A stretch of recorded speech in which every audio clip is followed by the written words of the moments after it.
I want this blank space to be a blank slate for me to start anew, fresh at the gate, free from all the hate. I know I've been late. It sickens me to stand amidst a crowd. It's scary with these eyes and the minds behind them, perceiving me only as they see, forgetting the fact that we're all beautiful inside, souls caged by these bodies that hold no welcome signs. But standing here on stage, I feel like I'm at home. It's like I've got the power with the ultimate view from the throne. For right now I'm king, and I hope I be a good one to win not just lands or hearts, but to pour out some wisdom.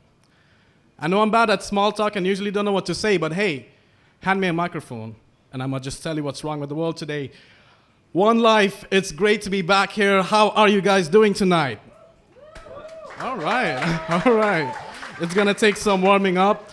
Shout out to One Life. Congratulations on expansion. Big ups to you guys for keeping this alive. Please give them a big round of applause. And shout out to Jamil for bringing the Poetryhood back to One Life. High time. All right, I haven't really memorized this poem. Apologies on that, but let's get on with it. So it's called 60 Seconds. Here's what will happen in the next 60 seconds. The Earth will cover a distance of about 1,800 kilometers of its journey around the sun. People will ask Google 2.4 million questions, and the number of heartbeats in this very space will be about 16,225. That's right. I counted. You see, there's this thing I do sometimes where I close my eyes and try to imagine all the possible things happening around the world right now. Like the amount of light switches being flicked on and off, the number of kids crying in the middle of the night, or the countless poor souls stuck in traffic, just trying to get home. Perspective.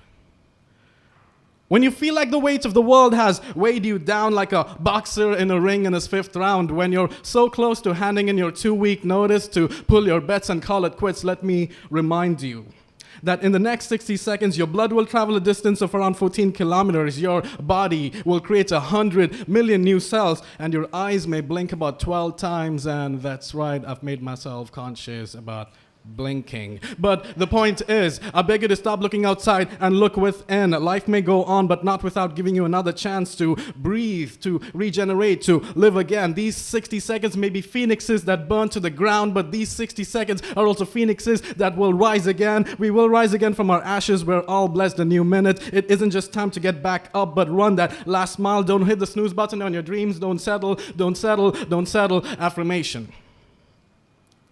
In the next 60 seconds, 5,500 flights will have taken off to their destination. 250 children will be born. 118 people will die. But I pray that I understand why humans haven't built a time machine yet, so that I could go back in time and hug my 10-year-old self, rewrite the memory that had me on a stage much like this during my very first poetry performance, forgetting my words like it was another alibi to my mom, my voice cracking on my fault lines, my tears a tsunami bigger than my ego, my anxieties have RSVP'd to the party uninvited, hope has left the building, overthinking on autopilot, fear takes the steering wheel, and I pray that the airbags pop up as my saving grace before I crash land into my sorrows. Don't be mad, don't be mad, don't be mad. Rage.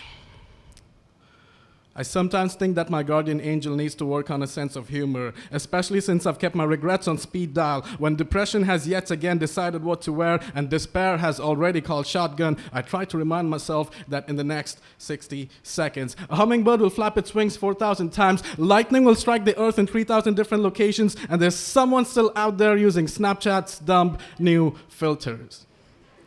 You see, life still goes on regardless of what failure or absurdity that we may encounter. Maybe we'll all figure it out. Maybe one day we'll beat the cancers in our mind, replace poison with prescription, to stand tall and prepare to face the preamble to our warning signs, to unfriend our doubts and raise the rent and kick our guilt out. We're all a work in progress just waiting to be read. The inked paper may have burnt, but there are still pages waiting to be written. We won't stop writing, we won't stop believing, we won't stop fighting, won't stop,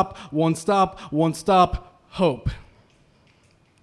In the next 60 seconds, the elevated heartbeats in this room should have raised to about 120 beats per minute. Some of your goosebumps would have turned into extroverts, and Donald Trump will still be the leader of the free world.